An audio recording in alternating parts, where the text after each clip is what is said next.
ചേട്ടാ, പുനർജനി ഫണ്ട് തട്ടിപ്പ് കേസുമായിട്ട് ബന്ധപ്പെട്ട് സതീശൻ വീണ്ടും കുരുക്കിലോട്ട് പോകുന്നൊരു പ്രചാരണം ഇപ്പൊ നടക്കുന്നു. 2 ദിവസമായിട്ട് എനിക്ക് തോന്നുന്നു ഇന്നലെ ഇന്നും ഒക്കെ ആയിട്ട് ചർച്ചയിൽ കൂടുതൽ ചർച്ചയിലോട്ട്, ചൂട് പിടിച്ച ചർച്ചയിലോട്ട് വരുന്ന കാര്യങ്ങൾ ഇതൊക്കെയാണ്. അപ്പൊ എന്തായിരിക്കും ഇതിന്റെ, അങ്ങനെ ഒരു സാധ്യത ഉണ്ടോ? പുനർജനി പദ്ധതിയുമായി ബന്ധപ്പെട്ടുകൊണ്ട് എന്താണെന്ന് ചോദിച്ചാൽ VD സതീശൻ നന്നായി കള്ളം പറഞ്ഞു എന്നുള്ളതാണ് അതിനകത്തിലെ ഏറ്റവും പ്രധാനപ്പെട്ട ഒരു കാര്യം. അതായത് സഭയിൽ ഈ വിഷയം ഉയർന്നു വന്ന സമയത്ത് VD സതീശൻ അന്ന് പറഞ്ഞിരുന്നത് അങ്ങനെ ഒരു സംഭവം ഉണ്ടായിട്ടില്ല. പുനർജനി പദ്ധതിയുമായി ബന്ധപ്പെട്ടുകൊണ്ട് ഇപ്പം വിദേശത്ത് പോയിട്ട് UK ഇതുമായി ബന്ധപ്പെട്ട് ഫണ്ട് പിരിവ് നടത്തിയത്. അപ്പോൾ അങ്ങനെ ഞാൻ ഒന്നും ചെയ്തിട്ടില്ല, അങ്ങനെ ഞാൻ ഫണ്ട് പിരിക്കാൻ വേണ്ടി കാമ്പയിൻ നടത്തിയിട്ടില്ല, ഞാൻ അവിടെ ഒരു സെമിനാറിൽ പങ്കെടുക്കാൻ വേണ്ടി, ഒരു വിഷയം അവതരിപ്പിക്കാൻ വേണ്ടി ഞാൻ അവിടെ പോയിരുന്നു എന്നുള്ള അതിൻ്റെ വീഡിയോ അന്ന് പിന്നെ VD സതീശൻ പ്രസംഗിക്കുന്നതിൻ്റെ ഓഡിയോ ഒക്കെ സഭയിൽ CD ഒക്കെ സഭയിൽ കൊടുത്തിരുന്നു. അപ്പോൾ അതിൻ്റെതാണ് എന്ന് പറഞ്ഞു. പക്ഷേ അതേസമയം അങ്ങനെ അല്ല. VD സതീശൻ അവിടെ പോയതുകൊണ്ട് ചിറ്റാറ്റുകര എന്ന് പറയുന്ന പഞ്ചായത്തുമായി ബന്ധപ്പെട്ടുകൊണ്ട് അവിടെ കുറച്ച് സ്ത്രീകൾക്ക്, അതായത് 5 കുടുംബങ്ങൾക്ക് തയ്യൽ മെഷീൻ, അത് ഈ പ്രളയവുമായി ബന്ധപ്പെട്ട് 2018 ശേഷം ഉണ്ടായ സംഭവമാണ്. പ്രളയവുമായി ബന്ധപ്പെട്ട് അവർക്ക് ജീവനോപാധി നഷ്ടപ്പെട്ടവർക്ക് തയ്യൽ മെഷീൻ വാങ്ങിക്കൊടുക്കുന്നതിന് വേണ്ടിയിട്ട് 500 പൗണ്ട് ഒരാളിൽ നിന്ന്, ഒരു കുടുംബത്തിന് 500 പൗണ്ട് എന്നുള്ള നിലയിൽ നിന്നുകൊണ്ട് ഫണ്ട് പിരിക്കുന്നതിന് വേണ്ടിയിട്ട് ക്യാമ്പയിൻ ചെയ്യുന്നതിന്റെ വീഡിയോകളാണ് ശരിക്കും വന്ന് പുറത്തു വന്നത്. ഇത് സംബന്ധിച്ച് അത് പിന്നീട് VD സതീശൻ ഇത് 2010 ശേഷം VD സതീശൻ 2010 ശേഷം ഇതിനെക്കുറിച്ച് പറയുകയും ചെയ്തു. 2020 ശേഷം ഇതിനെക്കുറിച്ച് വ്യക്തമായി പറയുകയും ചെയ്തു. പറഞ്ഞതെന്ന് വെച്ച് കഴിഞ്ഞാൽ VD സതീശൻ ഉറപ്പിച്ച് പറയുന്നുണ്ട്, തിരുവനന്തപുരത്തുള്ള ഒരു വനിത ഹോസ്റ്റ് ചെയ്ത ഒരു പരിപാടിയായിരുന്നു അത്. അപ്പം പിന്നെ ഒരു പ്രസിദ്ധനായ ഒരു ഓങ്കോളജിസ്റ്റ് ആണ് ഈ വനിതയുടെ ഭർത്താവ്. അപ്പോൾ അവർ ചേർന്നുകൊണ്ട് നടത്തിയ ഒരു പരിപാടിയിലാണ് ഇങ്ങനെ ഫണ്ട് പിരിവ് തന്നെയാണ് അതിൽ ഉദ്ദേശിച്ചിരുന്നത്. പുനർജനി എന്ന് പറഞ്ഞാൽ പുനർഗേഹം പോലെയുള്ള പദ്ധതി. അപ്പോൾ അങ്ങനെ വീട് വെച്ച് കൊടുക്കുക. ഇതുമായി ബന്ധപ്പെട്ട് ചിറ്റാറ്റുകര പഞ്ചായത്തിൽ ശരിക്കും പറഞ്ഞു കഴിഞ്ഞാൽ VD സതീശന്റെ നേതൃത്വത്തിൽ ഒരു ഫ്ലാറ്റ് സമുച്ചയം ഒരുക്കാൻ വേണ്ടിയിട്ടുള്ള, അതിന്റെ 10 കുടുംബങ്ങൾക്ക് വേണ്ടിയിട്ട് ഫ്ലാറ്റ് ഒരുക്കുന്നതിന് വേണ്ടിയിട്ടുള്ള നടപടിക്രമങ്ങളും മുന്നോട്ട് പോവുകയും ചെയ്തു. അതിന്റെ കല്ലിടിയിൽ നടന്നു എന്നുള്ളതാണ് യാഥാർത്ഥ്യം. എന്നാൽ ഇന്ന് ഈ കല്ല് കിടക്കുന്ന ഭാഗങ്ങളിൽ ഒന്നും ഇല്ല. എന്നിട്ടിപ്പോ ശരിക്കും വിജിലൻസ് കണ്ടെത്തിയിരിക്കുന്നത് പിന്നെ VD സതീശന്റെ അക്കൗണ്ടിലേക്ക് പണമൊന്നും വന്നിട്ടില്ല എന്നുള്ളത് തന്നെയാണ്. പക്ഷേ VD സതീശൻ പറയേണ്ട ചില കാര്യങ്ങളുണ്ട്. അതാണ് ഇവിടുത്തെ ഏറ്റവും വലിയ പ്രശ്നം. ഇതിന് പൊളിറ്റിക്കലി പിന്നെ ഏറ്റവും കൂടുതൽ ഉയർന്നു വരുമോ ഇല്ലയോ എന്നുള്ളത് പിന്നത്തെ വിഷയമാണ്. രാഷ്ട്രീയമായി ഇത് എത്രത്തോളം ഒരു ശ്രദ്ധ പിടിക്കുമെന്നോ, രാഷ്ട്രീയമായി ഇത് ഒരുപാട് ചർച്ച ചെയ്യപ്പെടുമെന്നോ എന്നുള്ള കാര്യമൊക്കെ നമുക്ക് രണ്ടാമത് ചിന്തിക്കപ്പെടേണ്ട കാര്യമാണ്. രാഷ്ട്രീയമായിട്ട് ചർച്ച ചെയ്യപ്പെട്ടില്ലെങ്കിലും വ്യക്തിപരമായിട്ട് ചർച്ച ചെയ്യാൻ സാധ്യതയുണ്ട്. കാരണം എന്താണെന്ന് ചോദിച്ചു കഴിഞ്ഞാൽ VD സതീശനാണ്. അതായത് ഇപ്പോൾ പ്രതിപക്ഷത്തിരിക്കുന്ന ഒരു നേതാവാണ്, പ്രതിപക്ഷ നേതാവായിരിക്കുന്ന ഒരാള് ഇങ്ങനെ ഫണ്ട് പിരിച്ചിട്ടുണ്ടെങ്കിൽ, അതും വിദേശത്ത് പോയി ഇത്രയും അധികം ഒരു വലിയ തുകയുണ്ടാവും, അത് എത്രയുണ്ട് എന്നുള്ളതിനെ കുറിച്ച് ആർക്കും അറിയില്ല. എത്ര കോടി രൂപ കിട്ടിയിട്ടുണ്ട് ഇതുമായി, അത് പുറത്ത് പറയേണ്ടത് VD സതീശൻ തന്നെയാണ്. അതൊരു പിന്നെ ട്രസ്റ്റുമായി ബന്ധപ്പെട്ടുകൊണ്ട്, ഒരു NGOയുമായി ബന്ധപ്പെട്ടുകൊണ്ടാണ്, ആ NGOയുടെ പേരിലേക്കാണ് പണം അയച്ചിട്ടുള്ളത് എന്ന് പറയുന്നു. പക്ഷേ എത്ര കോടി രൂപ പുനർജനി എന്ന് പറയുന്ന പദ്ധതിയുമായി കേരളത്തിനകത്തേക്ക് എത്തിയിട്ടുണ്ട് എന്നുള്ള കാര്യം വ്യക്തമാക്കേണ്ടത് VD സതീശന്റെ ഉത്തരവാദിത്തമാണ്. അങ്ങനെ വന്നിട്ടുള്ള തുകയിൽ എവിടെയെല്ലാം ഏതിനെല്ലാം ആ തുക വിനിയോഗിച്ച് എന്നുള്ളതുമായി ബന്ധപ്പെട്ടുകൊണ്ട് ഒരു ധവളപത്രം പുറത്തിറക്കേണ്ടതും VD സതീശൻ തന്നെയാണ്. ഇത് സംബന്ധിച്ച് VD സതീശൻ ഒന്നും പറയുന്നില്ല. തുടക്കത്തിൽ തന്നെ ഞാൻ സൂചിപ്പിച്ച പോലെ VD സതീശന്റെ പല പ്രസ്താവനകളിലും കോൺട്രാഡിക്ടറി ഫാക്ടർ ഉണ്ട്. അതായത് ഇപ്പൊ നമ്മൾ ആദ്യം പറഞ്ഞത് ഒരു കള്ളമാണ്, സഭയിൽ പറഞ്ഞത് ഒന്ന്, പുറത്ത് മാധ്യമങ്ങളെ കണ്ടപ്പോൾ VD സതീശൻ പറയുന്ന ഒന്ന്, ഇപ്പോൾ അതിനെ ഞാൻ രാഷ്ട്രീയമായി നേരിടാൻ പോകുന്നു എന്ന് പറയുന്നു. ഇപ്പൊ ഈ രാഷ്ട്രീയമായി നേരിടുന്നതിനപ്പുറത്ത് നിന്നുകൊണ്ട് താൻ എന്താണ് ചെയ്തത് എന്നുള്ളതിന്റെ വസ്തുനിഷ്ഠമായ കാര്യം അവതരിപ്പിക്കുക. അല്ല, താൻ എന്താണ് പറഞ്ഞു വെച്ചത്, ഏതാണ് സത്യം എന്ന് പറയാം. ഏതാണ് സത്യം? ഇതിനകത്ത് ഫണ്ട് പിരിച്ചത് VD സതീശനാണോ? ആണെങ്കിൽ ആണെന്ന് പറയാം, അല്ലെങ്കിൽ അല്ല എന്ന് പറയാം. ഇനി അങ്ങനെ പിരിച്ചിട്ടില്ല എങ്കിൽ എന്തിനാണ് VD സതീശൻ അവിടെ പോയി സംസാരിച്ചത്? ഒരു കുടുംബത്തിന് 500 പൗണ്ട് എന്നുള്ള നിലയിൽ നിന്നുകൊണ്ട് നിങ്ങളിൽ ഓരോരുത്തരിൽ നിന്ന് ഞാൻ ചോദിക്കുന്നു എന്ന് പറയുന്ന രീതിയിൽ എന്തിനാണ് അവിടെ അങ്ങനെ ഒരു ക്യാമ്പയിൻ VD സതീശൻ നടത്തിയത് എന്നുള്ളതിന്റെ മറുപടി VD സതീശൻ പറയണം. അങ്ങനെയാണെങ്കിൽ അപ്പം ക്യാമ്പയിൻ നടത്തിയതനുസരിച്ച് പണം വന്നിട്ടുണ്ടെങ്കിൽ എത്ര കോടി രൂപ അല്ലെങ്കിൽ എത്ര ലക്ഷം രൂപ ഇയാളുടെ അക്കൗണ്ടിലേക്ക്, അത് ഏത് അക്കൗണ്ടിലേക്ക് എന്നുള്ള കാര്യം വ്യക്തമാക്കണം. ഇപ്പം വിജിലൻസ് നോക്കുമ്പോൾ VD സതീശന്റെ അക്കൗണ്ടിൽ വന്നിട്ടില്ല. അപ്പൊ VD സതീശൻ പറയാൻ ബാധ്യസ്ഥനാണ്. ഏത് അക്കൗണ്ടിൽ വന്നു VD സതീശൻ പറയേണ്ടതുണ്ട്, അത് പറഞ്ഞിട്ടില്ല, അത് പറയണം. പിന്നെ ഈ വന്ന തുക ഏതൊക്കെ ഗുണഭോക്താക്കൾക്കായിട്ടാണ് കൊടുത്തത്, ആർക്കൊക്കെ കൊടുത്തു, അവരുടെ പേരുണ്ട്, അഡ്രസ് ഉണ്ട്, അവരുടെ നാടുണ്ട്, എന്ത് വേണേ പറയാം, എത്ര പേർക്ക് കൊടുത്തു. ഇനി ഫ്ലാറ്റ് നിർമ്മാണത്തിന് എന്തിനാണ് തറക്കല്ലിട്ടത്? ഫ്ലാറ്റ് നിർമ്മാണ ഉദ്ദേശമാണ് തറക്കല്ലിട്ടത്. കാലം എത്ര കഴിഞ്ഞു? ഈ പിന്നെ ഇത് കഴിഞ്ഞിട്ട് ഇപ്പൊ എത്ര 7 വർഷമായി. ഈ 7 വർഷമായിട്ട് പോലും എവിടെയാണ് നിങ്ങൾ തറക്കല്ലിട്ടത് ജനങ്ങൾ കണ്ടെത്തി കഴിഞ്ഞു. ചിറ്റാറ്റുകര പഞ്ചായത്തുകാരും എല്ലാവരും അത് കണ്ടെത്തി കഴിഞ്ഞു, അത് എവിടെയാണുള്ളതെന്നുള്ള കാര്യം. അതെന്തിനാണ് ഫണ്ട് വന്നിട്ടില്ല എങ്കിൽ എന്തിനാണ് തറക്കല്ലിട്ട് ജനങ്ങളെ പറ്റിച്ചത്? ഇത്രയും ചോദ്യത്തിനുള്ള ഉത്തരം വി.ഡി. സതീശൻ പറഞ്ഞു തന്നെ ആകണം. അതിനെ രാഷ്ട്രീയമായി നേരിടുന്നെന്നോ പ്രതിപക്ഷത്തിനെതിരായി CPM ഉപയോഗിക്കുന്ന രാഷ്ട്രീയ ആയുധമാണെന്നോ പറഞ്ഞിട്ട് കാര്യമൊന്നുമില്ല. ഇതേപോലെ ഒരു രാഷ്ട്രീയ ആയുധം തന്നെയല്ലേ SNC ലാവൽ എന്ന് പറയുന്ന ഒരു സാധനം. രാഷ്ട്രീയമായി ഉമ്മൻചാണ്ടിയുടെ വിജിലൻസ് അന്വേഷിച്ച് കുറ്റപത്രം സമർപ്പിക്കുന്ന സമയത്ത് അതിൽ പിണറായി വിജയൻ കുറ്റക്കാരനേ അല്ല, ഇതിൽ പ്രതികൾ കൂടാൻ സാധ്യതയുണ്ട് എന്ന് മാത്രം ഒരു ലൈൻ എഴുതി പിടിപ്പിച്ചു. അതില് പിന്നെ ഈ പറയുന്ന ഉമ്മൻചാണ്ടി എന്ന് പറയുന്ന അന്നത്തെ മുഖ്യമന്ത്രി ആ വിജിലൻസിന്റെ റിപ്പോർട്ടിൽ പൂർണ്ണ തൃപ്തനായിരുന്നു. എന്നിട്ടും വീണ്ടും അതിനെ CBI കൊണ്ട് രണ്ടാമത് അന്വേഷിപ്പിക്കുന്ന ഒരു തലത്തിലേക്ക് കൊണ്ടെത്തിച്ചതും ഇതേ ഉമ്മൻചാണ്ടി തന്നെയാണ്. മാധ്യമങ്ങൾ ഞങ്ങളെ കുറ്റം പറഞ്ഞു, ഹം സബ് ചോർ ഹേ എന്ന് പറഞ്ഞുകൊണ്ടൊരു ടാഗ് ലൈൻ കൊടുത്തു എന്നാണ് പറയുന്ന മാധ്യമങ്ങൾ. അതിൽ പേടിച്ചിട്ട് ഉമ്മൻചാണ്ടി വീണ്ടും അത് CBIക്ക് അന്വേഷണം കൊടുത്തു എന്ന് പറയുന്നു. അപ്പം ഇത് നമ്മൾ പരിശോധിക്കേണ്ട ഒരു കാര്യം, ഈ രീതിയിൽ വിജിലൻസ് അങ്ങനെ പിന്നെ അന്വേഷണം അവസാനിപ്പിച്ചു, അന്വേഷണത്തിനകത്ത് ക്ലീൻ ചിറ്റ് എന്ന് പറയുന്ന ഒരു കാര്യം കൊടുത്തു എന്ന് തന്നെ പല മാധ്യമങ്ങളും എഴുതി തുടങ്ങി. വി.ഡി. സതീശന് വിജിലൻസ് ക്ലീൻ ചിറ്റ് കൊടുത്തു, അക്കൗണ്ടിൽ വന്നിട്ടില്ല. പക്ഷേ വി.ഡി. സതീശൻ അവിടെ പോയി പ്രസംഗിച്ചത് പച്ച പകൽ പോലെ വ്യക്തമാണ്. അപ്പം പണം വന്നിട്ടുണ്ട് എന്നുള്ള കാര്യം തീർച്ചയാണല്ലോ. അപ്പൊ തിരുവനന്തപുരത്തുള്ള ഒരു വനിത അതിനകത്ത് അവരുടെ കുടുംബവും ഹോസ്റ്റ് ചെയ്തതാണെന്ന് പറയുന്നു. അപ്പൊ തീർച്ചയായിട്ടും അവർക്ക് അതിനെക്കുറിച്ച് അറിവുണ്ടാവുമല്ലോ. ഫണ്ട് വന്നിട്ടും ഉണ്ടാകും. ആ വന്ന ഫണ്ട് ആരുടെ അക്കൗണ്ടിലേക്ക് പോയി, ആ അക്കൗണ്ടിൽ നിന്ന് എങ്ങനെ വിനിയോഗിക്കപ്പെട്ടു തുടങ്ങിയ നിരവധിയായ ചോദ്യങ്ങൾക്കുള്ള ഉത്തരം വി.ഡി. സതീശൻ പറയണം. പക്ഷെ ഇതൊക്കെ പറയാതെ വി.ഡി. സതീശൻ ഒളിച്ചു കളിക്കുകയാണ് ശരിക്കും. ഇത് രാഷ്ട്രീയ പ്രേരിതമാണ് എന്ന് പറയുന്നതിൽ എന്താണ് അർത്ഥം? അല്ലെ വി.ഡി. സതീശൻ തന്നെ, വി.ഡി. സതീശന്റെ ദൃശ്യങ്ങളാണ് പുറത്തു വന്നിരിക്കുന്നത്. അപ്പൊ വി.ഡി. സതീശൻ അല്ല ഇത് ചെയ്ത് ഡ്യൂപ്പിട്ട് ചെയ്തെന്ന് പറയാൻ പറ്റുമോ? അല്ല, അത് വേണേ ആണെന്ന് പറയും. ഇനി വേണമെങ്കിൽ അടൂർ പ്രകാശ് പറയും. പൊതുവെ AI ടെക്നോളജി വന്നതോടുകൂടി ഇനി എല്ലാം AI തലയിൽ വെച്ച് കെട്ടാണല്ലോ. അതാണെന്നുണ്ടെങ്കിൽ അതും പറയാം. പിന്നെ ഇവര് CPM-കാർ AI ഉപയോഗിച്ചുണ്ടാക്കിയതാണ് എന്ന് വേണമെങ്കിൽ അവർക്ക് അവകാശപ്പെടാം. പക്ഷേ ഇത് ജനങ്ങൾ കണ്ടുകൊണ്ടിരിക്കുന്ന കാര്യമാണ്. ജനങ്ങളുടെ മുന്നിൽ ഇതിന്റെ ഒരു യഥാർത്ഥ പിക്ചർ കൊടുക്കേണ്ട ഉത്തരവാദിത്തം ശരിക്കും വി.ഡി. സതീശനുണ്ട്. അതിനകത്ത് ഇനിയിപ്പോൾ എത്ര രാഷ്ട്രീയം പ്രേരിതമാണ് എന്ന് പറഞ്ഞു കഴിഞ്ഞാലും ഇതിനകത്ത് ചില കാര്യങ്ങളുണ്ട്. എന്തുകൊണ്ടാണ് ഇതിനെ ഇപ്പോൾ രാഷ്ട്രീയ പ്രേരിതം എന്നുള്ള തലത്തിലേക്ക് കൊണ്ടുപോകുന്നത് നമ്മൾ ആലോചിച്ച് കഴിഞ്ഞാൽ, ഈ കഴിഞ്ഞ 10 വർഷ കാലയളവ് നമ്മൾ എടുത്തു നോക്കാം. അതായത് പിണറായി വിജയൻ ഭരിക്കുന്ന അല്ലെങ്കിൽ ഇടതുപക്ഷം ഭരിക്കുന്ന 2 സർക്കാരുകളാണ് മാറി വന്നത്. 2016 മുതലും ഇപ്പൊ 2021 2 സർക്കാരുകൾ വന്നു. അത് 2 ഇടതുപക്ഷം ഭരിക്കുന്ന കാലഘട്ടത്തിലാണ്. ആദ്യത്തെ കാലഘട്ടത്തിൽ കഴിഞ്ഞു, രണ്ടാമത്തെ കാലഘട്ടത്തിൽ എത്തിയപ്പോഴും ഭൂരിപക്ഷം ഇടതുപക്ഷം ഉയർത്തുന്ന കാഴ്ചയെ നമ്മൾ കണ്ടു. അപ്പൊ ഈ 2 കാലഘട്ടത്തിനിടയിൽ 10 വർഷം എന്ന് പറയുന്ന ഈ ടെനുവറിനിടയിൽ എന്താണ് UDF എന്ന് പറയുന്ന ഒരു മുന്നണി ജനങ്ങൾക്ക് വേണ്ടി ചെയ്തു കൊടുത്തത് എന്നൊരു വലിയ ചോദ്യം നമ്മുടെ മുന്നിലുണ്ട്. ഞങ്ങൾ നിങ്ങൾക്ക് വേണ്ടി ചെയ്തു തന്ന് ഇതാണ്. സർക്കാരിനെ ഭരണവിരുദ്ധ സർക്കാരെന്നോ അല്ലെങ്കിൽ ജനവിരുദ്ധ സമീപനങ്ങളുമായി മുന്നോട്ട് പോകുന്ന സർക്കാരെന്നോ വേണമെങ്കിൽ മുദ്രകുത്താം. അതെല്ലാ കാലത്തും മുദ്രകുത്തിയിട്ടുണ്ട്. കഴിഞ്ഞ 2016 തുടങ്ങി 2021 അവസാനിക്കുന്ന പിണറായി വിജയൻ സർക്കാരിന്റെ കാലഘട്ടത്തിൽ എന്തായിരുന്നു? സ്വർണ്ണക്കള്ളക്കടത്തായിരുന്നു. സ്വർണ്ണക്കടത്ത് കേസ് വന്നു. സ്വപ്ന സുരേഷ് എന്ന് പറയുന്ന ഒരാൾ വന്നു. എന്നിട്ട് ആ കേസിന്റെ അവസ്ഥ എന്തായി? ED അടക്കം വന്ന് CBIയും കസ്റ്റംസും എല്ലാം കേരളത്തിന്റെ 4 വശത്ത് ഇറങ്ങി ഓടിയിട്ട് എന്തായി?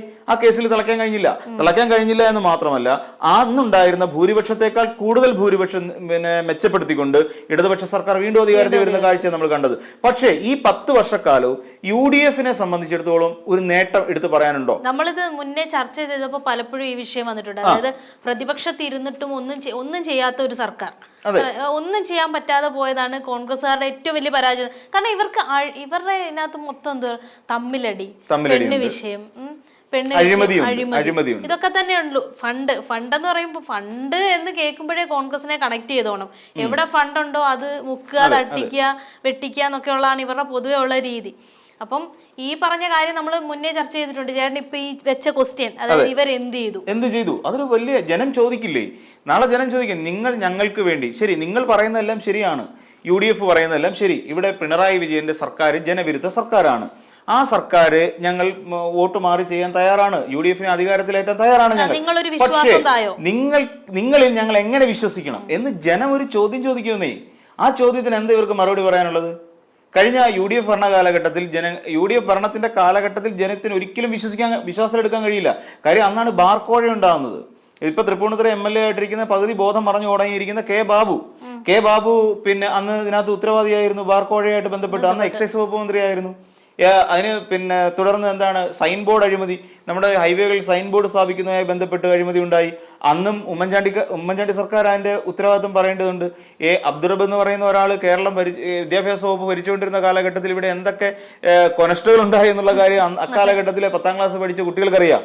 അവിടെ അന്ന് എന്തൊക്കെയായിരുന്നു ഇവിടെ വിദ്യാഭ്യാസ വകുപ്പ് നേരിട്ട ഏറ്റവും വലിയ പ്രതിസന്ധികളെന്ന്, കുട്ടികൾ നേരിട്ട് എന്താണെന്ന്. ഉച്ചക്കഞ്ഞിക്കകത്ത് നിന്ന് എലിയത്ത് കിടന്ന സംഭവം ഉണ്ടായിട്ടുണ്ട്. പരീക്ഷ എഴുതാത്തവര് ജയിച്ചു. അതെ, അങ്ങനെയത്തെ വല്ലാത്ത ഇൻസിഡൻസ് ഉണ്ടായി പോയ ഒരു വലിയ കാലഘട്ടം കഴിഞ്ഞ് പിണറായി വിജയൻ അധികാരത്തിൽ കയറിയപ്പോൾ ഇതെല്ലാം ഒരു സിസ്റ്റമാറ്റിക് ആയി എന്ന് പറയുന്നതാണ് എനിക്ക് തോന്നുന്നു. ഈ പറയുന്ന കാലഘട്ടങ്ങളിൽ നമ്മൾ പരിശോധിച്ചു 2018 മുതൽ അല്ലെ 16 മുതൽ ഇങ്ങോട്ട് നമ്മളൊന്ന് എടുത്ത് പരിശോധിച്ച് നോക്കൂ. ഈ 2016 ശേഷം പിണറായി വിജയൻ സർക്കാർ അധികാരത്തിൽ കയറിയ സമയത്ത് നമ്മളെല്ലാവരും പറഞ്ഞു മാൻഡ്രേക്കാണ് പിണറായി വിജയൻ, നല്ല ഒരുമാതിരിപ്പെട്ട തൊടുന്നിടം നശിച്ചു പോകും. പിണറായി അധികാരത്തിൽ കയറിയപ്പോൾ ഇവിടെ പ്രളയം ഉണ്ടാവുന്നു, 18 പ്രളയം ഉണ്ടായി, ഓഖി ഉണ്ടാവുന്നു, തുടർന്ന് 2020 കൂടി ഇവിടെ കോവിഡ് ഉണ്ടാവുന്നു, നിപ്പ ഉണ്ടാവുന്നു. ഇതെല്ലാം നമ്മുടെ കേരളത്തിന്റെ പരിതസ്ഥിതികളിൽ ഇങ്ങനെ വ്യാപിച്ചുകൊണ്ടിരിക്കുന്ന ഒരു സംവിധാനമായിരുന്നു. പക്ഷേ ഇതൊക്കെ എന്തുകൊണ്ടാണ് അണ്ടർ കൺട്രോൾ ആയതെന്ന് നമ്മൾ ആലോചിക്കണം.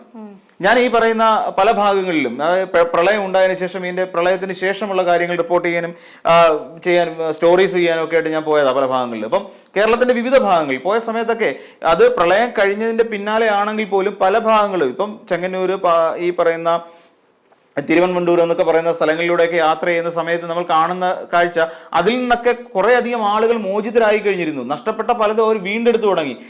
അങ്ങനെ ആ ഒരു സിസ്റ്റമാറ്റിക് ആയിട്ടൊരു ഡെവലപ്മെന്റിലേക്ക് നമ്മുടെ കേരളത്തെ, അതാണ് റീബിൽഡ് കേരള എന്ന് പറയുന്ന ഒരു പ്രോജക്റ്റ് സംസ്ഥാന സർക്കാർ ഇംപ്ലിമെന്റ് ചെയ്ത് ഇങ്ങനെ കൊണ്ടുവരാൻ സംസ്ഥാന സർക്കാരിനായിട്ടുണ്ടായി എങ്കിൽ അത് ഇച്ഛാശക്തിയുള്ള സർക്കാരാണെന്നേ.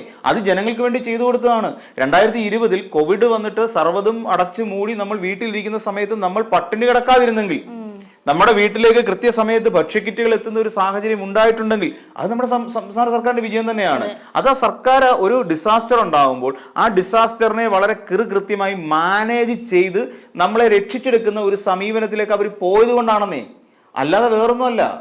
ഇത് ഇപ്പൊ ഈ അഴിമതിയിൽ മുങ്ങിക്കുളിച്ച് നിൽക്കുന്ന ഉമ്മൻചാണ്ടി സർക്കാരിന്റെ കാലഘട്ടത്തിലാണ് ഇത് ഉണ്ടായിരുന്നെങ്കിൽ എന്ന് ആലോചിച്ച് നോക്കി. അവിടെ ഉമ്മൻചാണ്ടിയെ ഏറ്റവും കൂടുതൽ ക്രൂശിച്ച് TM ജേക്കബ് അടക്കമുള്ള മന്ത്രിമാര് ഉമ്മൻചാണ്ടിയെ ക്രൂശിച്ചിട്ടുണ്ട്. ഈ പറയുന്ന അന്നുണ്ടായിരുന്ന മന്ത്രിസഭയിലല്ല, അന്ന് MLA ആയിരുന്നു, ഭരണകക്ഷി MLA ആയിരുന്ന VD സതീശൻ കേരളത്തിലെ ഭരണം മുഴുവൻ അഴിമതിയിൽ മുങ്ങിക്കുളിച്ചിരിക്കുകയാണെന്ന് പറഞ്ഞിട്ടുണ്ട് ഉമ്മൻചാണ്ടി ഭരിക്കുന്ന കാലഘട്ടത്തിൽ. ഈ സൈൻ ബോർഡ് അഴിമതിയുമായി ബന്ധപ്പെട്ട് ഉമ്മൻചാണ്ടി മറുപടി പറയണമെന്ന് TM ജേക്കബ് സഭയെ പറഞ്ഞിട്ടുണ്ട് പരസ്യമായിട്ട്. TM ജേക്കബ് അവരുടെ മന്ത്രിയായിരുന്നു. അപ്പൊ ഇങ്ങനെ തുടങ്ങി ഉമ്മൻചാണ്ടിയെ ക്രൂശിക്കുകയും ഉമ്മൻചാണ്ടി കൊടുത്തതിനുള്ള പണിയാണ് ഉമ്മൻചാണ്ടിക്ക് കിട്ടിയെന്നുള്ള യാഥാർത്ഥ്യമാണ്. കരുണാകരനെ പോയിക്കാൻ വേണ്ടിയിട്ട് ചാരക്കേസ് പടച്ചു വിട്ടതുപോലെ ഉമ്മൻചാണ്ടിക്കെതിരായി വീണ്ടും കോഴക്കേസ് വരുന്നു. അപ്പം ഏറ്റവും കൂടുതൽ മന്ത്രിമാർ തമ്മിലുള്ള പ്രശ്നങ്ങളും പ്രതിസന്ധികളും കാരണം ഭരണസ്തംഭനം ഉണ്ടായി നിൽക്കുന്ന ഒരു സംസ്ഥാനമായിരുന്നു കേരളം. അതിൽ നിന്ന് എല്ലാ മന്ത്രിമാരെയും കൃത്യമായി കോർഡിനേറ്റ് ചെയ്തുകൊണ്ട് ഇതിനെ മുന്നോട്ട് കൊണ്ടുപോകാൻ ഒരു എണ്ണയിട്ട യന്ത്രം പോലെ ഓരോ ഡിപ്പാർട്ട്മെന്റിനെയും ഫലപ്രദമായി ഉപയോഗിക്കാൻ പിണറായി വിജയൻ അല്ലെങ്കിൽ കഴിഞ്ഞുപോയ ഇടതുപക്ഷ സർക്കാരുകൾക്ക് കഴിഞ്ഞു. അത് തന്നെയാണ് വിജയം. ഈ 2040 വരെ കൊടുത്തു തീരാത്തത്രയും ബാധ്യതയാണ് ഇവിടുത്തെ പെൻഷൻ മൂലം ഉണ്ടായിരിക്കുന്നതെന്ന് ഇറങ്ങുന്ന സമയത്ത് ഉമ്മൻചാണ്ടി സർക്കാർ ജനങ്ങളോട് വിളിച്ചു പറഞ്ഞിട്ടുണ്ട്. അന്നാണ് കുപ്രസിദ്ധമായ 9ാം വാർഡ് എന്ന് പറയുന്ന ജനറൽ ഹോസ്പിറ്റലിന്റെ വാർഡിന്റെ ഒരു ചിത്രം പുറത്തു വരുന്നത്. അന്ന് VS ശിവകുമാർ ആയിരുന്നു ആരോഗ്യവകുപ്പ് മന്ത്രി. അന്നുണ്ടായിരുന്ന നമ്മുടെ സംസ്ഥാനത്തിലെ ആരോഗ്യവകുപ്പിനെ പോലെ കുത്തഴിഞ്ഞു കിടന്ന, വെന്റിലേറ്ററിലെന്നല്ല പറയേണ്ടത്, മോർച്ചറിയിൽ കിടന്ന ഒരു വകുപ്പായിരുന്നു ശരിക്കും നമ്മുടെ ആരോഗ്യവകുപ്പ് എന്ന് പറഞ്ഞത്. അതിൽ നിന്നൊക്കെ എത്രയോ മാറിക്കഴിഞ്ഞിരിക്കുന്നു. ഈ പറയുന്ന ആശുപത്രികളുടെ എല്ലാം ഇൻഫ്രാസ്ട്രക്ചർ തന്നെ മാറിക്കഴിഞ്ഞിരിക്കുന്നു. ഇപ്പൊ കഴിഞ്ഞ തവണ നമ്മുടെ ബിന്ദു മരിക്കാനിടയായ കോട്ടയം മെഡിക്കൽ കോളേജിലെ കെട്ടിടം തകർന്ന് വീഴുന്ന സമയത്ത് ചാണ്ടിയുമ്മ വന്ന് വലിയവായി പ്രസംഗിക്കുന്നത് കേട്ടു. 50 വർഷത്തിന് മുമ്പ് ഉമ്മൻചാണ്ടി ഉണ്ടാക്കി വെച്ചത് മതി ഇവിടെ എന്ന് പറയുന്നു. ഉമ്മൻചാണ്ടി ഉണ്ടാക്കി വെച്ചതൊന്നും ഇല്ലെന്നേ, തറക്കല്ലിടിയിൽ മാത്രമാണ് നടത്തിയിട്ട് പോയത്. അപ്പൊ ഇതെല്ലാം മാറ്റിവെച്ചുകൊണ്ട് ഇവിടെ സർക്കാർ വളരെ ഫലപ്രദമായി ഓരോ വകുപ്പിനെയും കൃത്യമായി ഹാൻഡിൽ ചെയ്തു. വിദ്യാഭ്യാസ വകുപ്പ് രണ്ടുപേരും, രവീന്ദ്രനാഥ് മാഷും ഉണ്ടായിരുന്നു, ഇപ്പം കേൾക്കുന്ന ശിവൻകുട്ടിയുണ്ട്. രണ്ടുപേരും എത്ര ഫലപ്രദമായിട്ടാണ് വിദ്യാഭ്യാസ വകുപ്പിനെ മുന്നോട്ട് കൊണ്ടുപോയത്. ഉന്നത വിദ്യാഭ്യാസ വകുപ്പിന് പ്രത്യേകമായ ഒരു മന്ത്രി വരുന്ന KT ജലീൽ വന്നതിന് ശേഷമാണ്. അതിനുശേഷം ഇപ്പൊ ഇരിക്കുന്നത് R ബിന്ദു. അപ്പൊ ഇങ്ങനെ എല്ലാത്തിനെയും സിസ്റ്റമാറ്റിക് ആയിട്ട് മുന്നോട്ട് കൊണ്ടുപോകാൻ ഇടത് സർക്കാരിന് ഈ 10 വർഷം കൊണ്ട് സാധിച്ചപ്പോൾ ഇവിടെ ഈ പ്രതിപക്ഷത്തിരിക്കുന്ന വളരാൻ ഏറ്റവും അനുയോജ്യമായ മണ്ണുണ്ടായിരുന്നിട്ട് പോലും ജനങ്ങളുടെ മുമ്പിൽ നാണം കെടുന്ന UDF-നെ നമ്മൾ കണ്ടത്. പല കേസുകൾ ഉണ്ടാക്കി, കെ ഫോൺ അഴിമതി ഉണ്ടാക്കി, എ ക്യാമറയുമായി ബന്ധപ്പെട്ടുള്ള അഴിമതി ഉണ്ടാക്കി. എന്നിട്ട് ഇതൊക്കെ എവിടെ എത്തി? അതിന്റെ ഇടയ്ക്ക് CMR അഴിമതിയുമായി ബന്ധപ്പെട്ട് തൈക്കണ്ടിയിൽ വീണ തൈക്കണ്ടിയിൽ, അതായത് പിണറായി വിജയന്റെ മകൾ അതിനകത്ത് കുറ്റക്കാരിയാണെന്നും പറഞ്ഞുകൊണ്ട് അങ്ങ് സുപ്രീം കോടതി വരെ മാത്തിക്കൊള്ളു നാടൻ പോയി. എന്നിട്ട് എന്തായി അതിന്റെയൊക്കെ ഒരു അവസ്ഥ? എന്തായി? ഇനി അങ്ങോട്ട് സുപ്രീം കോടതിയിലേക്ക് മാത്തിക്കൊള്ളു നാടൻ അടുക്കാൻ പറ്റത്തില്ല. അപ്പൊ ഇതിന് കാരണം എന്താണ്? അപ്പം പ്രതിപക്ഷം അല്ലെങ്കിൽ UDF എന്ന് പറയുന്ന മുന്നണി ഫലപ്രദമായി പ്രവർത്തിക്കുന്നില്ല എന്നാണ് അതിന്റെ അർത്ഥം. ഇവിടെ KPCC ഫണ്ട് പിരിച്ചു. എന്തിന്? വയനാട് ചൂരൽമലയിൽ ഉരുൾപൊട്ടലുണ്ടായവരൊക്കെ പുനരധിവസിപ്പിക്കുന്നതിന് വേണ്ടിയിട്ട്. ആ ഫണ്ട് എവിടെ? ആ ഫണ്ട് എവിടെയാണ്? ആ ഫണ്ടിനെ കുറിച്ച് എന്താ മറുപടി പറയാത്തത്? ആ ഫണ്ടിനെ കുറിച്ച് മിണ്ടാത്തത് എന്താ? ചോദിക്കുമ്പോ അല്ല ഒരുമാതിരി ജനങ്ങളെ പൊട്ടം കളിപ്പിക്കുന്ന രീതിയിൽ ഞങ്ങൾ ഡിസംബർ 28-ാം തീയതി ഞങ്ങൾ തറക്കല്ലിടുമെന്ന്. ആ തറക്കല്ലിടുമെന്ന് ടി സിദ്ദിഖ് വലിയവായി വിളിച്ച് പറയുന്ന സമയത്ത് പോലും ചോദിക്കാൻ ഒറ്റ ചോദ്യമേ ഉള്ളൂ, നിങ്ങൾ എവിടെ തറക്കല്ലിടും? കാര്യം തറക്കല്ല് ഇടാനുള്ള ഡേറ്റ് ഫിക്സ് ചെയ്തു. സ്ഥലം എവിടെ? സ്ഥലത്തിന്റെ രജിസ്ട്രേഷൻ നടന്നോ? സ്ഥലം നിങ്ങൾ കണ്ടെത്തി ചൂണ്ടിക്കാണിച്ചെങ്കിലും എന്താ? ഇതുവരെ നടന്നിട്ടില്ല. അപ്പൊ ഫണ്ടൊക്കെ ആരടിച്ചോണ്ട് പോയി? എന്തിനേറെ പറയാൻ ഈ UDFന്റെ ഏറ്റവും വലിയ പ്രശ്നം എന്ന് വെച്ചാൽ ഫണ്ട് കിട്ടിക്കഴിഞ്ഞാൽ നിൽക്കുന്നവൻ തപ്പിക്കളയും. കാര്യം കെ കരുണാകരൻ എന്ന് പറയുന്ന ഇവരുടെ ഏറ്റവും മുതിർന്ന നേതാവായിരുന്ന ലീഡറുടെ ഒരു സ്മാരക മന്ദിരം പണിയാൻ വേണ്ടി കിടന്ന് നെട്ടോട്ട് ഓടിക്കൊണ്ടിരിക്കുക. ഇവര് ഫണ്ടില്ല, സ്മാരക മന്ദിരം പണിയാൻ. പക്ഷെ അവർക്ക് KPCCയുടെ പേരിൽ മറിയക്കുട്ടിക്ക് വീട് വെച്ചു കൊടുക്കാനുണ്ടായിരുന്നു അടിമാലിയിലെ. അവർക്ക് വീട് വെച്ചു കൊടുത്തു, അവർക്ക് വീടും വെച്ചു കൊടുത്തു. പക്ഷെ എന്താ, അവർക്ക് വീട്ടിനകത്തേക്ക് അരിയും പഞ്ചാരയും മേടിച്ചു കൊടുത്തില്ല എന്ന് പറഞ്ഞുകൊണ്ടാണ് അവര് ബി ജെ പിയിലേക്ക് പോയത്. അപ്പൊ ഇങ്ങനെ തുടങ്ങിയ നിരവധി ഘടകങ്ങൾ കോൺഗ്രസിന് വളരാനിടയുണ്ടായിരുന്നു. അതിന്റെ ഇടയിലേക്കാണ് ഈ പുനർജനിയും വരുന്നത്. ആ 10 വർഷത്തിനിടയിലാണ് പുനർജനി ഫണ്ട് വെട്ടിപ്പും വരുന്നത്. അപ്പൊ പുനർജനി ഫണ്ട് വെട്ടിപ്പായി, വയനാട് ഫണ്ട് വെട്ടിപ്പ്, 2 പേര് ഫണ്ട് വെട്ടിച്ചു. ഇനി ഇത് കൂടാതെ ഈ സമരത്തിൽ പരിക്കേറ്റ യൂത്ത് കോൺഗ്രസ്സുകാരെ ചികിത്സിക്കാൻ വേണ്ടിയിട്ട് ഒരു ഫണ്ട് ഇവരുണ്ടാക്കി. അതിന് വേണ്ടിയിട്ട് കോൺഗ്രസ്സുകാർ ഫണ്ട് പിരിച്ചിട്ടുണ്ടായിരുന്നു. ആ ഫണ്ടിൽ വെട്ടിയിൽ നടത്തിയ ഒരാൾ ഇന്ന് യൂത്ത് കോൺഗ്രസിന്റെ സംസ്ഥാന അധ്യക്ഷനായിട്ടിരിക്കുകയും ചെയ്യുന്നു.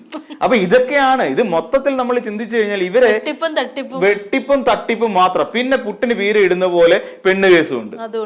അതും ധാരാളമായി പെണ്ണ് കേസുകളും. പിന്നെ കടിപിടി അങ്ങോട്ട്. ഇനി കടിപിടി കാണാനിരിക്കുന്നേ ഉള്ളൂ. ഇപ്പൊ പറയുന്നത് ഞങ്ങൾ എല്ലാവരും ഭയങ്കര ടീം UDF എന്ന് VD സതീശൻ 1000 ആവർത്തി എടുത്തെടുത്ത് പറയുന്നുണ്ട്. എന്താ ടീം UDF? VD സതീശൻ എന്ന് പറയാൻ എന്താ യോഗ്യത? VD സതീശൻ ഇന്ന് കോൺഗ്രസില് എന്തെങ്കിലും ഒരു വീറ്റോ പവർ ഉള്ള ഒരു നേതാവാണോ? എല്ലാം എനിക്ക് തോന്നുന്നു. കാരണം വെച്ചാൽ KC വേണുഗോപാൽ പറയുന്നതിന് അപ്പുറത്തേക്ക് പോകുന്നില്ല. ലക്ഷ്യ എന്ന് പറഞ്ഞുകൊണ്ട് ഇപ്പം സുൽത്താൻ ബത്തേരിയിൽ ഒരു പരിപാടി സംഘടിപ്പിച്ചിട്ടുണ്ട്. ഇവരുടെ ശിബിരമാണ്. അതിൽ ആരാ മുന്നിൽ നിൽക്കുന്നത്? KC വേണുഗോപാലാണ്. KC വേണുഗോപാൽ പറയുന്നതിന് അപ്പുറത്തേക്കില്ല. KC പറഞ്ഞാൽ അത് അങ്ങനെ തന്നെ, അത് നടക്കും, അത് നടന്നേ പറ്റൂ. അല്ലാതെ വേറെ സുനിൽ കനകോലു തീരുമാനിക്കും, ദീപാദാസ് മുൻഷിയും KC വേണുഗോപാലും കൂടി ഇവർ 3 പേരുടെ തീരുമാനിക്കും. അതിനകത്ത് തീരുമാനം എടുക്കാൻ ഈ VD സതീശന് പറ്റില്ല. പിന്നെ VD സതീശൻ പറയുമ്പോൾ, മാധ്യമങ്ങളുടെ മുമ്പിൽ ഇരുന്ന് പറയുമ്പോൾ ടീം UDF എന്നൊരു 1000 ആവർത്തി പറഞ്ഞിട്ട് കാര്യമൊന്നുമില്ല. ടീം UDF എന്ന് പറയുന്നതിന്റെ ശരിക്കുമുള്ള ഒരു ഗതികെട്ട അവസ്ഥ എന്ന് പറഞ്ഞ ഇതാണ്: ഫണ്ട് വെട്ടിപ്പ്, പെണ്ണ് കേസ്, തമ്മിലടി. ഈ പറയുന്ന 4 കാര്യങ്ങളിൽ നിന്ന് മാറി നിൽക്കാതെ, അല്ലെങ്കിൽ ഒരു ഒഴിഞ്ഞു മാറി നിൽക്കാതെ ഈ ടീം UDF കേരളത്തിൽ പ്രാവർത്തികമാകില്ല എന്നുള്ളതാണ് അതിന്റെ യാഥാർത്ഥ്യം. അതിന്റെ കൂട്ടത്തിൽ ഇപ്പൊ ഈ പുനർജനിയും കൂടെ വന്നപ്പോൾ ശരിക്കും പറഞ്ഞാൽ UDF ഭയങ്കരമായ സമ്മർദ്ദത്തിലാണ്. പുറമെ കഴിഞ്ഞ തദ്ദേശ തെരഞ്ഞെടുപ്പിന്റെ വിജയം എന്നൊക്കെ പറഞ്ഞു കഴിഞ്ഞാൽ പിന്നെ തന്നെയല്ല, ഇനിയിപ്പം ശബരിമല പിടിച്ചുകൊണ്ട് കയറാനും പറ്റില്ല. ശബരിമലയിൽ വിഷയം വേറെ മാറിക്കഴിഞ്ഞിരിക്കുന്നു. അടൂർ പ്രകാശും ആന്റോ ആന്റണിയും അവിടുന്ന് സോണിയാഗാന്ധിയെ ഒറ്റുകൊടുക്കുന്ന ഒരു അവസ്ഥയിലേക്ക് എത്തി. ആ ഒരു തലത്തിലേക്ക് ഓരോ കാര്യങ്ങളെത്തി. അതിന് ഒരു UDF മറുപടി പറയണം. എങ്ങനെ പോയി സോണിയാഗാന്ധിയെ കാണാൻ ഉണ്ണികൃഷ്ണൻ പോറ്റി എങ്ങനെ എത്തി എന്നുള്ളതിന് മറുപടി വേണം. എന്തിനു പോയി എന്നുള്ളതിന് മറുപടി വേണം. അപ്പൊ ഇതിങ്ങനെ തുടങ്ങി ഒരുപാട് ചോദ്യങ്ങളുടെ നടുവിലായി പോയി ഇപ്പൊ ശരിക്കും UDF. ശരിക്കും LDFനെ പിടിച്ചു പൂട്ടാൻ വേണ്ടിയിട്ട് ഉണ്ണികൃഷ്ണൻ പോറ്റിയെ വെച്ചുകൊണ്ട് അന്ന് എനിക്ക് തോന്നിയൊരു കാര്യമാണ് രാഷ്ട്രീയ ഗൂഢാലോചന. അപ്പൊ അവിടെ നിന്ന് തുടങ്ങിയ കളി ഇന്ന് എത്തി നിൽക്കുന്ന UDFന്റെ പാളയത്തിൽ തന്നെയാണ്. അപ്പൊ ഇതെല്ലാം കൂടെ ഒന്ന് ശരിയാക്കി വന്നിട്ട് ഇനി മുന്നോട്ടുള്ള പോക്ക് എന്ന് എനിക്ക് തോന്നുന്നുള്ളൂ. അപ്പൊ പുനർജനിയും കൂടെ ആയി കഴിഞ്ഞപ്പോ ഏറെക്കുറെ UDF സമ്മർദ്ദത്തിലായി എന്ന് തന്നെ വേണം കരുതാൻ.